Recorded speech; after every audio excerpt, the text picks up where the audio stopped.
என் நெஞ்சில் குடியிருக்கும்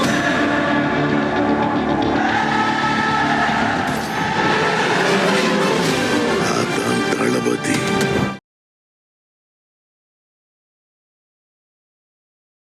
காவல்துறையெல்லாம் ஏவி இருக்காங்க. அதில் கிட்டத்தட்ட ஒரு 6000 பேர் இந்த ஒரு மாதத்தில் செத்து போயிட்டாங்க அப்படின்ற செய்திகள்லாம் வருது. இதெல்லாம் வந்த செய்திகள்லாம் வரும்போது மூடிட்டு பேசாமல் இருக்க வேண்டிய ட்ரம்ப்பு சம்மந்தமே இல்லாமல் உள்ளே வந்து போராட்டக்காரர்கள்லாம் நீங்கள் ஒடுக்கக்கூடாது, போராட்டக்காரர்களை ஒடுக்குனீங்கன்னா ஜனநாயகத்தின் குரலை ஒடுக்குவது போல ஆகும், அப்படி பண்ணீங்கன்னா அமெரிக்கா பார்த்துட்டு சும்மா இருக்காது, நாங்கள் வருவோம். ஆனால் ஈரானில் உள்நாட்டு பிரச்சனையில் பெரிய ப்ராப்ளம் ஓடிட்டு இருக்குன்றது அந்த ஈரான் மக்களிடமிருந்தே மறைக்கப்படுகிறதுன்றது ஒரு சோகமான செய்தி. ஏன்னா இன்னைக்கு தேதிக்கு ஈரானோட கரன்சி இருக்குல்ல, ரியால், ஆமாம், அதோட வேல்யூ எவ்வளோ தெரியுங்களா? 16 லட்சம் ரியால் கொடுத்தீங்கன்னா தான் $1. 16 லட்சம் ரியால் கொடுத்தா தான் $1. ஓ, நம்ம ஜியே பரவாயில்ல, 91 ரூபாயில் தான் வச்சுருக்காரு.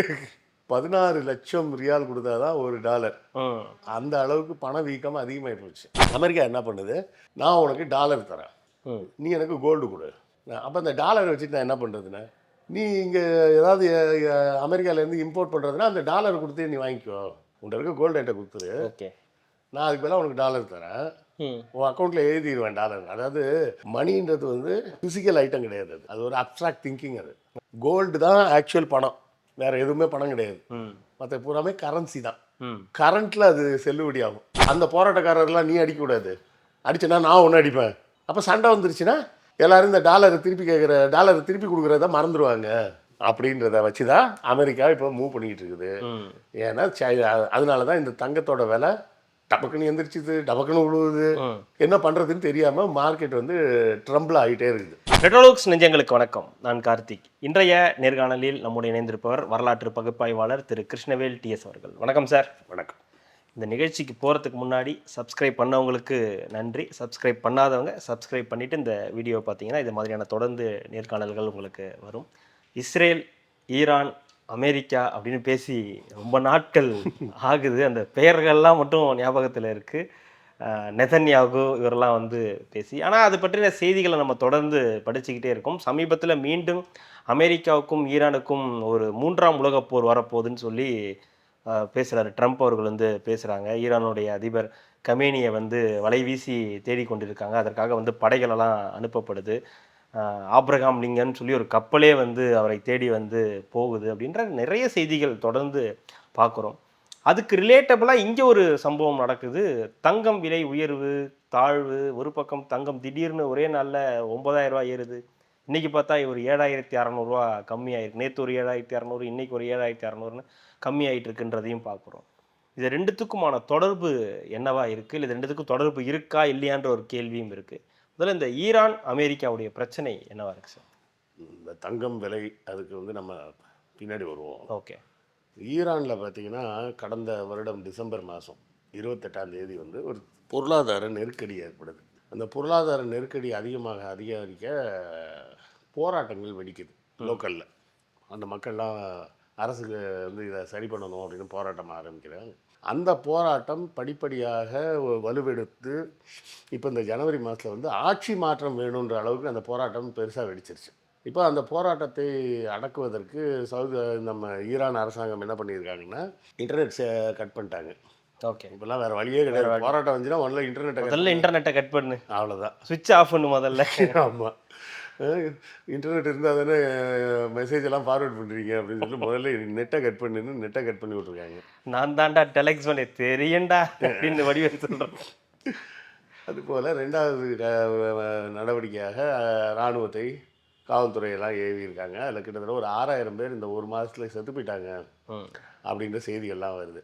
இதெல்லாம் வந்த செய்திகள்லாம் வரும்போது மூடிட்டு பேசாமல் இருக்க வேண்டிய ட்ரம்ப்பு சம்மந்தமே இல்லாமல் உள்ளே வந்து போராட்டக்காரர்கள்லாம் நீங்கள் ஒடுக்கக்கூடாது, போராட்டக்காரர்களை ஒடுக்குனீங்கன்னா ஜனநாயகத்தின் குரலை ஒடுக்குவது போல ஆகும், அப்படி பண்ணீங்கன்னா அமெரிக்கா பார்த்துட்டு சும்மா இருக்காது, நாங்கள் வருவோம். கோவம் வந்துருச்சு ட்ரம்ப்புக்கு. ஆமாம், அங்கே போராட்டம் பண்ணுறவங்கள இது பண்ணால் இங்கே கோவம் தான். ஓகே, சரியா? அதாவது அவங்க உள்நாட்டு பிரச்சனை, அதை அவங்க பார்த்துக்க போகிறாங்க, நீ தலையிட வேண்டிய அவசியமே கிடையாது. பாலுக்கு நான் காவல் இருக்கேன்னு பூனை சொல்லுது. ஆமாம், சொல்கிறது மட்டும் இல்லாமல் நீங்கள் சொன்ன மாதிரி ஈரான் பார்டர்கிட்ட அந்த ஆப்ரஹாம் லிங்கன் கப்பலை கொண்டாந்து நிப்பாட்டி வச்சுருக்காங்க. அது எப்போதுமே அந்த ஏரியாவில் தான் சுற்றிட்டு இருக்கும். அது என்னவோ புதுசாக இப்போ தான் கொண்டு வந்த மாதிரி சொல்லிட்டு இருக்காங்க. அது எப்போவுமே அந்த ஏரியாவில் சுற்றிட்டு இருக்கிறது தான். அதை இப்போ கொஞ்சம் பக்கத்தில் கொண்டாந்து நிப்பாட்டியிருக்காங்க. பதிலுக்கு ஈரான் என்ன சொல்லிடுச்சு, இடம் இருக்காது, தள்ளி நிறுத்தியிருப்பாங்க. ஒரு பிரச்சனையா, பார்க்கிங்ல இவ்வளோ பெரிய பிரச்சனையா அப்படின்னு ஒரு படம் எடுத்தாங்களே அந்த மாதிரி. தேசிய விருதெல்லாம் வாங்கியிருக்கு சார். அந்த ஹர்முஸ் அப்படின்னு சொல்லிட்டு ஒரு ஸ்ட்ரெயிட் ஒன்று இருக்குது. அதுதான் வந்து மெயினாக வந்து இந்த கல்ஃப் கண்ட்ரீஸோட ஆயில் போக்குவரத்துக்கு உண்டான பகுதி. ஓகே. அது ஏற்கனவே ஒரு தடவை பார்த்திங்கன்னா இந்த இஸ்ரேல் ஹமாஸ் கான்ஃப்ளிக்ட் ஓடிட்டு இருக்கும்போது அந்த ஹர்முஸை க்ளோஸ் பண்ணாங்க. அதே போல் இப்போவும் நான் க்ளோஸ் பண்ண போகிறேன் அப்படின்னு ஈரான் மிரட்டி இருக்கு. ஓகே. ஸோ இப்போ வந்து ஈரான் பதிலுக்கு என்ன சொல்லியிருக்குன்னா, எங்கள் நாட்டுக்கு உள்ளே வந்து ஏதாவது பண்ணலான்னு நினச்சேன்னா அது ஃபுல் ஃப்ளெஜ்டு வாராக மாறிடும் அப்படின்னு ஈரான் சொல்லுது. ஈரான் வந்து அறிவிச்சிட்டாங்க அஃபிஷியலாகவே. ஓகே.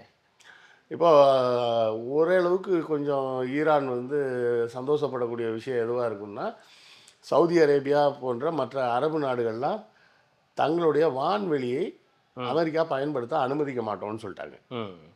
இந்த ஈரான் மீது தாக்குதல் நடத்துவதற்காக நீங்கள் எங்களோட வான்வெளியை பயன்படுத்துவதற்கு நாங்கள் அனுமதிக்க முடியாது ஓகே அப்படின்னு சொல்லிட்டாங்க.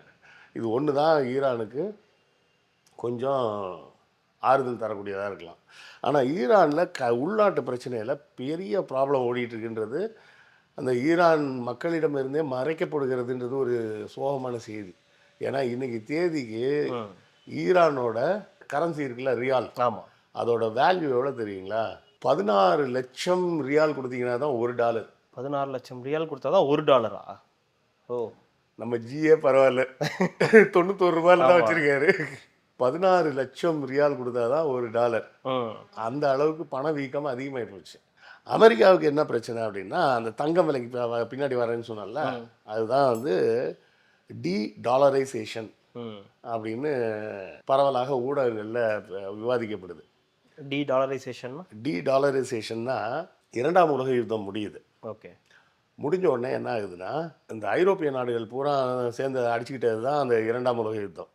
அதாவது காலனி நாடுகள் எல்லாம் யார் வச்சுக்கிறது அப்படின்றது. ஏன்னா அதுக்கு மேலே காலனைஸ் பண்ணுறதுக்கு இடமே இல்லைன்னப்போ பிரிட்டனை பிடிச்சா பிரிட்டனோட காலனியும் நமக்கு வந்துடும் அப்படின்ற மாதிரி தான் அந்த சண்டைகள்லாம் நடக்குது. அந்த சண்டையில் ஐரோப்பிய நாடுகள் எல்லாமே எக்ஸப்ட் இங்கிலாண்டை தவிர மீது எல்லாருமே சமாடி. ஓகே. அப்போ இந்த வீழ்ச்சியிலேருந்து வெளியே வர்றது எப்படி அப்படின்றப்ப தான் அது வந்து டாலர் அண்ட் ஆயில் அப்படின்னு சொல்லிட்டு ஒரு புக் இருக்குது, ஒரு இங்கிலீஷ் புக் ஒன்று. அது படிச்சிங்கன்னா இன்னும் விரிவாக தெரியும், டாலர் அண்ட் ஆயில். அப்போ அந்த டைமில் வந்து ஆயில் வந்து முக்கியமான கமாடிட்டியாக மாறும்போது அமெரிக்கா என்ன பண்ணுதுன்னா, இந்த போரில் பெருசாக அமெரிக்கா முதல்ல கலந்துக்கல. லாஸ்ட் மினிட்ல தான் ஓகே அந்த ஆஸ்திரேலியா கிட்ட அவங்களோட பேஸை தாக்கிட்டாங்கன்னப்போ தான் போய் ஜப்பானில் போய் குண்டு போட்டது, அணுகுண்டு போட்டது, அதோட சண்டை நின்று போனது எல்லாமே நடக்குது. அப்போ அமெரிக்காவுக்கு பெரிய பொருளாதார செலவு ஏற்படலை கம்பேரிட்டிவாக மற்ற நாடுகளோடு பார்த்தா. அப்போ மற்ற நாடுகள் வந்து என்ன பண்ணுதுன்னு தெரியலன்றப்போ அமெரிக்கா என்ன பண்ணுது, நான் உனக்கு டாலர் தரேன், நீ எனக்கு கோல்டு கொடு. அப்போ அந்த டாலரை வச்சுட்டு நான் என்ன பண்ணுறதுன்னா, நீ இங்கே ஏதாவது அமெரிக்காவிலேருந்து இம்போர்ட் பண்ணுறதுனா அந்த டாலர் கொடுத்து நீ வாங்கிக்கோ, உன்கிட்ட இருக்க கோல்டு என்கிட்ட கொடுத்துரு, ஓகே, நான் அதுக்கு பதிலாக உனக்கு டாலர் தரேன், உன் அக்கௌண்ட்டில் எழுதிடுவேன் டாலர். அதாவது மணின்றது வந்து ஃபிசிக்கல் ஐட்டம் கிடையாது, அது ஒரு அப்ட்ராக்ட் திங்கிங். அது இந்த அப்ட்ராக்ட் திங்கிங்கிறது வந்து எப்படி நீங்கள் புரிஞ்சுக்கலாம் அப்படின்னா, அமெரிக்காவில் ஒரு மரம் இருக்குது அப்படின்னு நான் சொன்னால் உங்களால் கற்பனை பண்ண முடியுமா? அந்த மரம் வந்து நம்ம தஞ்சாவூர் பெரிய கோயில் அளவுக்கு உயரமாக இருக்குது அப்படின்னு சொன்னால் நீங்கள் என்ன பண்ணுவீங்க? தஞ்சாவூரோட இதை வச்சு கற்பனை பண்ண. அதை எப்படி கற்பனை பண்ணுவீங்க? ப்ரௌன் கலரில் ஒரு பெரிய கட்டை இருக்கும், ஆமாம், அதுக்கு மேலே வந்து பச்சை பச்சையாக இலை இருக்கும். அப்போ நம்ம மூளை வந்து எப்படி யோசிக்குது, ஒரு ப்ரௌன் கலரில் ஒரு கட்டையும் மேலே பச்சை பச்சையாக இலையெல்லாம் இருந்ததுன்னா அதுக்கு பேர் மரம். 4 காலோட இவ்வளோண்டு இருந்ததுன்னா அதுக்கு பேர் ஆடு, அதுவும் பால் கொடுக்கும். ஆனால் இன்னொன்று பெருசாக இருந்து அதுவும் பால் கொடுக்கும்னா அதுக்கு மாடு. அதான உலக நீதி. இது அப்படிதானே யோசிக்குது. இல்லை, இப்படியெல்லாம் நம்ம கற்பிதம் பண்ணி வச்சுருக்கிறோம். அதுக்கு பசுமாடுன்னு பசுவாக பேர் வச்சுது இல்லை, இல்லை அதுக்கு எருவு மாடுன்னு அந்த எருமையாக பேர் வச்சுக்கிச்சு, நம்ம வச்சது தான். அது போல தான் பணமும். கோல்டு தான் ஆக்சுவல் பணம், வேறு எதுவுமே பணம் கிடையாது. மற்ற பூராமே கரன்சி தான். கரண்ட்டில் அது செல்லுபடி ஆகும். ஓகே, சரியா? 2018க்கு முன்னாடி ஒரு பேப்பர் கொடுத்தா அதில் 1000 ரூபாய் அப்படின்னு போட்டிருக்குன்னு கொடுத்தா நீங்கள் சந்தோஷமாக வாங்கி வச்சுப்பீங்க. இப்போ அந்த நோட்டை கொடுத்தா வாங்குவீங்களா? இல்லை. ஏன்னா இப்போ அது கரண்ட்டில் இல்லை. கரண்ட்டில் இருந்தால் தான் அதுக்கு பேர் கரன்சி. அமெரிக்கா பண்ண பித்தலாட்டம் என்னென்னா, இந்த கஷ்டத்தில் இருக்கவன்ட்ட பூரா, அதாவது சேட்டு கடை மாதிரி கஷ்டத்தில் இருந்தவன்ட்ட பூரா தங்கத்தை வாங்கிட்டு அவனுக்கு பூரா பேப்பரை கொடுத்துட்டாங்க. ஓ, பேப்பரை கொடுத்து என்ன சொல்லிட்டாங்க, அதுக்கு பேர் தான் டாலர் பாண்டு. பண்ணையார்கள் மாதிரி, அந்த காலத்து பண்ணையார்கள் மாதிரி. அவங்க ஊரில் செய்வாங்க, இவங்க உலகத்துக்கு பூரா சேர்த்து செஞ்சாங்க. வடிவேல் இதை தான் நினைக்கிறான், அப்படி நினைக்கிறான், அவன் தான் ஆளணும்னு நினைக்கிறான். அப்போ என்ன ஆகுது, ஐரோப்பிய நாடுகள், அதாவது உங்களுக்கு பார்த்தீங்கன்னா 1800 கடைசி வர தங்கத்தோட விலையில் பெரிய மாற்றமே கிடையாது. ஏன்னா தங்கத்தோட விலையை பிரிட்டிஷ் அரசாங்கம் தான் முடிவு பண்ணுச்சு. ஓகே, அதுக்கப்புறம் தான் நம்ம மார்க்கெட் டிசைட் பண்ணணும்னு விட்டுட்டாங்க. அதுக்கு முன்னாடி வந்து பெருசாக தங்கத்தில் விலை ஏற்றமோ விலை குறைவோ எதுவுமே இருக்காது. ஏன்னா தங்கத்தோட விலையை பிரிட்டிஷ் அரசாங்கமே தீர்மானிச்சது. அதன் பிறகு அதை வெளியே விட்டாங்க. அப்போ தான் வந்து அமெரிக்கா எமர்ஜிங் பவராக வருது, ஆட்டம் பாம்பு போடுறாங்க, பவர்ஃபுல் கண்ட்ரின்னு மாறுது. அடுத்தால ரஷ்யா ஆட்டம் பாம்பு கண்டுபிடிக்கிறாங்க, 2 ஈக்குவல் பவர்ஸ்னு ஆகிடுது. பவர் சென்டர் வந்து பிரிட்டனில் இருந்தது, யூரோப்பில் இருந்த பவர் சென்டர் ஏஷியாவில் ரஷ்யாவும் அமெரிக்காவில் யூஎஸும் பவர் சென்டராக மாறிடுச்சு. இதில் ரஷ்யா கொஞ்சம் லேட்டு, அமெரிக்கா கொஞ்சம் முந்திக்கிச்சு. அப்படி முந்தினதுனால என்ன போச்சு, வீட்டில் ஃப்ரான்ஸ்காரன் வீட்டில் இருந்த தாலி வேற எல்லாத்தையும் அடகு வாங்கிட்டு டாலர் பேப்பரை கொடுத்துட்டாங்க. இப்போ என்னன்னா, இப்போ ஃப்ரான்ஸ் ஏதாவது ஒரு பொருள் வாங்கணும் அப்படின்னா டாலர் கொடுத்து தான் வாங்க முடியும். அதாவது இங்கே வந்து சோனகர் அப்படின்னு சொல்லுவாங்க, சோனகர், சவுகார் அப்படின்னு 2 பேர் சொல்லுவாங்க. இவங்கெல்லாம் வந்து யாருன்னு கேட்டிங்கன்னா, பிரிட்டிஷ் இங்கே வந்து ட்ரேட் பண்ணிகிட்டு இருந்தாங்கல்ல, அவனுக்கு 6 மாதம் ஆகும் கப்பல் அங்கேருந்து வர்றதுக்கு. அந்த நேரத்தில் லோக்கலில் பொருளெல்லாம் ப்ரொக்யூர் பண்ணணும், சீசன் போயிடும். அப்போ என்ன பண்ணுறது, கையில் காசு இருக்காது. அப்போ இந்த சவுகார், இந்த சோனகர் இவங்கள்ட்ட தான் வந்து கடன் வாங்குவாங்க. அந்த சவுகார் பேட்டைன்னு அது மாறின காரணமே வந்து அவன் பக்கத்துலேயே போய் உட்காந்துக்கிட்டு பிரிட்டிஷ்காரனுக்கு கடன் கொடுத்துக்கிட்டு இருந்தாங்க. கப்பலில் கோல்டு வரும். ஓகே, வந்ததுக்கப்புறம் இவன் எவ்வளோ கடன் வாங்கினான்னா அதுக்கு ஒரு வட்டியை போட்டால் அதுக்கு ஈக்குவலாக தங்கத்தை வாங்கிப்பாங்க. புரியுதுங்களா? அப்படி தான் இந்த ட்ரேட் நடந்துகிட்டு இருந்தது. இப்போ அமெரிக்கா வந்து இந்த ட்ரேடை மாற்றுது. எப்படி, தங்கத்தை ஏன்ட்ட கொடுத்துரு, அதுக்கு ஈக்குவலாக நான் பேப்பர் கொடுத்துட்றேன், அந்த பேப்பரை கொடுத்து நீ என்கிட்ட இருந்தே பொருள் வாங்கிக்கலாம். சரி, நான் வேறு யாருக்காவது பொருள் அனுப்பணும்னா நீ எந்த நாட்டுக்கு அனுப்ப போகிற? இந்தியாவுக்கு. அப்படியா, உன்கிட்ட டாலர் இருக்காப்பா? இல்லை, நீ கொஞ்சம் தங்கம் தான், நான் டாலர் தரேன், நீ இந்த டாலரை கொடுத்து ஃப்ரான்ஸ்காரன்ட்ட வாங்கிக்க. பார்த்திபனும் வடிவேலும் குடிக்கிறதுக்காக காசு பார்த்திபன்ட்டு கடன் வாங்குவார் வடிவேலு. வாங்கினோன்னு மாற்றி மாற்றி இப்போ எனக்கு காசு அப்படின்னு கடைசியாக வடிவேல் கேட்குற மாதிரி, நீ என்கிட்ட கொடு, திருப்பி உனக்கு நானே தரேன், மறுபடியும் அந்த இதை வச்சு என்கிட்டயே கடன் வாங்கிக்க. இப்படி தான் இந்த டாலர் வணிகம் ஆரம்பிக்குது. ஆரம்பிக்கும்போது பிரச்சனையே இல்லாமல் இருக்குது. அதாவது இப்படி வச்சுங்க, நான் வந்து உங்களை கூப்பிட்றேன், என்ன கார்த்தி எவ்வளோ வச்சுருக்கீங்கன்னு, 10,000 ரூபாய் இருக்குது, அதை கொடுங்க, நான் உங்களுக்கு ஒரு சீட்டு தரேன். அதை போய் நீங்கள் முனக்கடையில் காமிச்சிங்கன்னா அவர் உங்களுக்கு எவ்வளோ வேணாலும் பொருள் தருவார், அதுலேயே கழிச்சுப்பார். அப்படி அந்த கடைக்காரன்ட்ட இந்த பாரு, அவன் வந்து வாங்க வருவான், அதில் எனக்கு ஒரு கமிஷன் கொடுத்துடணும் அப்படின்னு நான் ஒரு டீலை போட்டு வச்சுருக்கேன். இப்படி ஒரு 200 பேருக்கு நான் கொடுத்து வச்சுருக்கேன்னு வச்சுக்கோங்க. எல்லாருமே அந்த ஒரு கடையில் தான் போய் வாங்குவாங்க. உங்கள் பணம் பூரா ஏன்ட்ட இருக்குது, நான் நிதானமாக அவனுக்கு கொடுத்துப்பேன். இப்படி எல்லாமே சுமூகமாக போயிட்டுருக்கு. அமெரிக்கா வல்லரசு நாடாக இருக்குது. நல்லா யோசிச்சு பாருங்களேன், நான் ஒரு 200 பேர்கிட்ட கொடுத்து வச்சுருக்கேன். நீங்கள் எல்லோரும் அந்த கடையில் பொருள் வாங்குவீங்க, நீங்கள் வாங்குகிற எல்லா பொருளுக்கும் எனக்கு 10% கமிஷன் வந்துடும். அப்போ கணக்கு போட்டு பாருங்கள், நீங்கள் 200 பேரும் ஆளுக்கு 1000 ரூபாய்க்கு வாங்கினீங்கன்னா எனக்கு கமிஷனே எவ்வளோ வந்துடும்? 2 லட்ச ரூபா வந்துடும். ஆமாம். அது இல்லாமல் நான் உங்ககிட்ட ஒரு 200 பேர்த்தையும் 10,000 ரூபாய் வாங்கி வேறு வச்சுருக்கேன். அதை நான் பேங்க்கில் போட்டு வட்டி வாங்கிப்பேன். இந்த 2 லட்ச ரூபாயில் நான் 1000 ரூபா கொடுத்து எனக்கு தேவையான மளிகை ஜாமானையும் வாங்கிப்பேன். எத்தனை வகையில் எனக்கு வசதி ஆகிடுது பாருங்க. அப்போ இப்படி தான் வந்து இந்த டாலர் சூழலுக்குள்ளே அமெரிக்கா எல்லாரையும் கொண்டு வந்துட்டாங்க. ஓகே, அப்போ டாலர் இல்லாமல் பிஸ்னஸ் பண்ண முடியாது, எக்ஸ்போர்ட் இம்போர்ட்டே பண்ண முடியாதுன்ற ஒரு சூழல் வருது. அப்படி வரும்போது தான் யூரோப்பியன் கண்ட்ரிஸ் பூரா யோசிக்கிறான், இது என்னடா போங்காட்டமாக இருக்குது, ஸ்பெயின் இங்கே இருக்குது, போர்ச்சுகல் அங்கே இருக்குது, நான் பைக் எடுத்துகிட்டு போனேன்னா 10 நிமிஷத்தில் அங்கே போயிடுவேன். ஆனால் ஸ்பெயினில் நான் விளைவிச்ச ஆப்பில் கொண்டு போய் போர்ச்சுகலில் விற்கணும்னா அவன்கிட்ட டாலர் வாங்கணும். நான் இந்த டாலருக்கு ஒரு எக்ஸ்சேஞ்ச் இருக்கும், அதை பொதுவாக வந்து ஸ்விஃப்ட்னு சொல்லுவாங்க. நீங்கள் பார்த்துருப்பீங்க, ஃபாரின்லேருந்து பணம் வருதுன்னா உங்கள் பேங்க்கில் ஸ்விஃப்ட் கோடு கொடுங்கன்னு கேட்பாங்க. ஆமாம், ஸ்விஃப்ட் கோடுன்னு ஒன்று இருக்கும். அந்த ஸ்விஃப்ட் அமைப்பு இருக்குல்ல, அங்கே சம்மந்தம் இல்லாமல் அவனுக்கு கமிஷன் கொடுத்துட்டு இருக்க வேண்டியிருக்கு. அப்போ இது என்னடா போங்காட்டம் அப்படின்னு யோசிச்சு தான் அவனுக்கு எல்லாம் பேசி, இது சரியாக வராது, நாம் வந்து யூரோப் யூனியன் ஒன்று ஃபார்ம் பண்ணுவோம், ஃபார்ம் பண்ணி யூரோப்புக்குள்ளே மட்டும் மொத்தமாக அந்த கரன்சின்னு ஒரு புது கரன்சியை உருவாக்குவோம் அப்படின்னு சொல்லி தான் யூரோன்னு ஒன்று உருவாக்குறாங்க. ஸோ யூரோப்பியன் கண்ட்ரிஸ் யார் வேணாலும் ஒருத்தருக்கு ஒருத்தர் ட்ரேடிங் பண்ணணுன்னா அந்த யூரோ கொடுத்தே வாங்கிக்கலாம். அவங்க லோக்கல் கரன்சியும் வேணால் வச்சுக்கலாம், ஓகே, யூரோவும் யூஸ் பண்ணிக்கலாம். அப்புறம் படிப்படியாக லோக்கல் கரன்சியை எடுத்துகிட்டு யூரோவை காமன் கரன்சியாக மாற்றிடுவோம் அப்படின்னு சொல்லும்போது இதில் அடி வாங்குறது பிரிட்டன் மட்டும்தான். ஏன்னா அவனோட பவுண்டோட வேல்யூ அப்படியே தான் இருக்குது. அவன் மட்டும் தனியாக ஒன்று வண்டி ஓட்டிகிட்டு இருக்கான். அவர் பழைய ஜமீன்தாரில் இந்த புது ஜமீன்தார் மாதிரி டாலர்லாம் வேணாம், நீ என்கிட்ட பவுண்ட்லேயே பே பண்ணு அப்படின்னு சொல்லி அவர் தனியாக வண்டி ஓட்டிகிட்டு இருக்காரு. அப்போ ஃபாரின் எக்ஸ்சேஞ்சினாலே 2 தான் இருந்தது, டாலர் யூரோ. இப்போ மூணாவது டாலர் பவுண்டு, ஆமாம், ஜிபிபி கிரேட் பிரிட்டன் பவுண்டு அப்படின்னு. ஜிபிபியும் டாலர் தான் இருந்தது. இப்போ இவங்க எல்லாம் சேர்ந்து ஒன்று புதுசாக உருவாக்கி யூரோப் யூனியன் கொண்டாடுறாங்க. மற்ற எல்லா கண்டிஷனுக்கும் நான் வேணால் ஒத்துக்கிறேன், கரன்சிக்கு நான் ஒத்துக்க மாட்டேன்னு சொல்லிட்டு தான் பிரிட்டன் சொல்லிடுச்சு. ஓகே, அதுதான் பிரெக்சிட் அப்படின்னு சொல்லி, அந்த பிரிட்டன் எக்ஸிட் அப்படின்றது தான் பிரெக்சிட் அப்படிம்பாங்க. இப்படி யூரோ வந்து ஒரு மாற்று சக்தியாக வருது. வரும்போது என்ன ஆகுது, யூரோப்போட மொத்த டாலர் வியாபாரம் இல்லைன்னு ஆகிப்போச்சு. யாருக்கு? அமெரிக்காவுக்கு. இது அதுக்கு ஒரு பொருளாதார சரிவு. அப்புறம் இவங்க எல்லாரும் ஒன்றா சேர்ந்து Brazil, Russia, India, China, south Africa, இந்த 5 நாடுகளும் சேர்ந்து பிரிக்ஸ்னு ஒரு அமைப்பை உருவாக்கி அதுக்கு புதுசாக ஒரு கரன்சி கொண்டு வந்துடலாமா அப்படின்னு எல்லாம் பிளான் பண்ணிகிட்டு இருக்காங்க. இந்த நேரத்தில் தான் சைனா என்ன பண்ணுச்சு, என்னோட இந்த டாலர் பாண்டெல்லாம் எனக்கு வேணாம், கோல்டை கொடு அப்படின்னு கேட்க ஆரம்பிச்சு.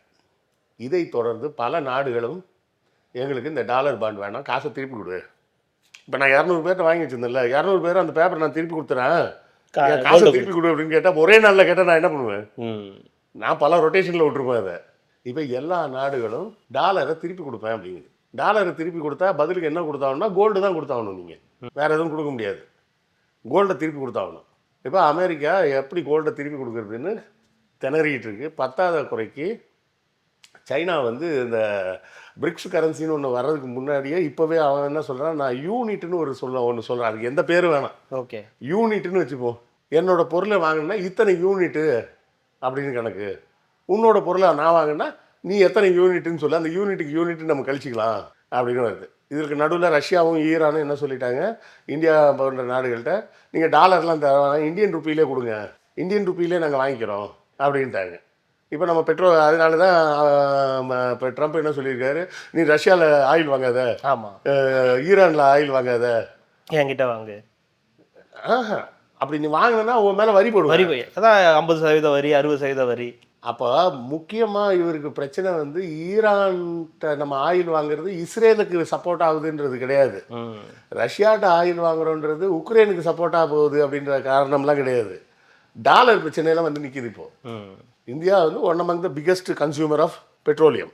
அப்போ அது பூராமே டாலரில் நடக்கலைன்றப்போ நேரடியாக அமெரிக்காவுக்கு அடி, ப்ளஸ் வந்து மற்ற நாடுகளும் நெருக்குது. இப்போ அமெரிக்கா வந்து இந்த ஈரான் பிரச்சனையை கையில் எடுப்பதற்கு முக்கிய காரணம் என்னென்னா, அமைதிப்படையில் சத்யராஜ் சொன்ன மாதிரி தான், சண்டை வந்தால் எல்லாத்தையும் மறந்துடுவீங்களா, அதுதான் டாக்டிக்ஸ். இப்போ ஈரானை போய் நோண்டுறதுக்கு அங்கே பிரச்சனை இருக்கான்னா அது வேறு பிரச்சனை, அது உள்நாட்டு பிரச்சனை. ஆமாம், அங்கே போயிட்டு அந்த போராட்டக்காரர்லாம் நீ அடிக்கக்கூடாது, அடிச்சேன்னா நான் ஒன்று அடிப்பேன்.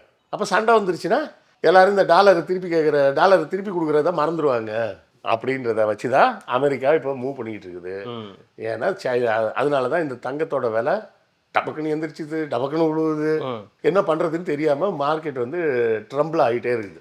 ஆனால் அதை பற்றிலாம் எந்த கவலையும் நமக்கு கிடையாது, நம்மள்ட்ட காசு இருந்தால் தானே வாங்க போகிறோம். ஏன்னா நம்ம அந்த பக்கம் போக போகிறதுன்றதுனால நமக்கு அந்த கவலை கிடையாது. அது நம்ம என்ன டீ நகரில் பானிபூரி சாப்பிட தான் போவோம், தங்கம் வாங்க போக போகிறோம், அதனால் அந்த கவலை இல்லை. ஆனாலும் பெரும்பாலும் மத்தியஸ்தர் நடுத்தர வகத்தில் இருக்கிறவங்களுக்கும் ஏகப்பட்ட பிரச்சனைகள் இருக்குன்றது. இல்லை, இதில் என்ன ஆகுன்னா பெரிய நகை கடைகள் தான் நஷ்டத்துக்கு ஆளாகும். ஏன்னா இதை வேல்யூ வந்து அன்சர்டனாகவே இருந்ததுன்னு வச்சிங்களேன், வாங்கக்கூடியவனும் இன்றைக்கி வாங்குறதா நாளைக்கு வாங்குறதான்னு அந்த கன்ஃபியூஷன்லேயே இருப்பாங்க. அது இல்லாமல் அப்புறம் அந்த கல்யாணம் பண்ணுறவங்க அது ஒரு நமக்கு ஒரு கலாச்சாரமாகவே இருக்குன்றதுனால அது ஒரு அவங்களுக்கு ஒரு பெரிய இல்லை. நம்ம ஊரில் நடுத்தர குடும்பங்களில் வந்து பெரும்பாலும் பார்த்திங்கன்னா நீங்கள் நினைக்கிற மாதிரி கல்யாணம் வச்சாச்சு வா 50 லட்சம் எடுத்துட்டு வா, அப்படியே போய் நகை வாங்கிட்டு வருவோம் அப்படிலாம் கிடையாது. இல்ல அவங்க வந்து அந்த குழந்தை பிறந்த நாள்ல இருந்தே ஒரு கிராமா 2 கிராமா சேர்க்கிறவங்க ஒரு பக்கம் சார். அதுதான் பெரும்பாலானவர்கள். இல்ல 2 சவரன் வாங்கணும் 3 சவரன் வாங்கணும்னு ஒரு அமௌண்ட் வச்சிருப்பாங்க. இதுல பார்த்தா திடீர்னு 9000 10,000 அதுதான் சிக்கல்ல போய் முடியும். கண்டிப்பா சார். அடுத்தடுத்த நிகழ்வுகள் என்ன நடக்குதுன்றதை தொடர்ந்து பேசலாம். மிக்க மகிழ்ச்சி. நன்றி. நன்றி. என் நெஞ்சில் குடியிருக்கும்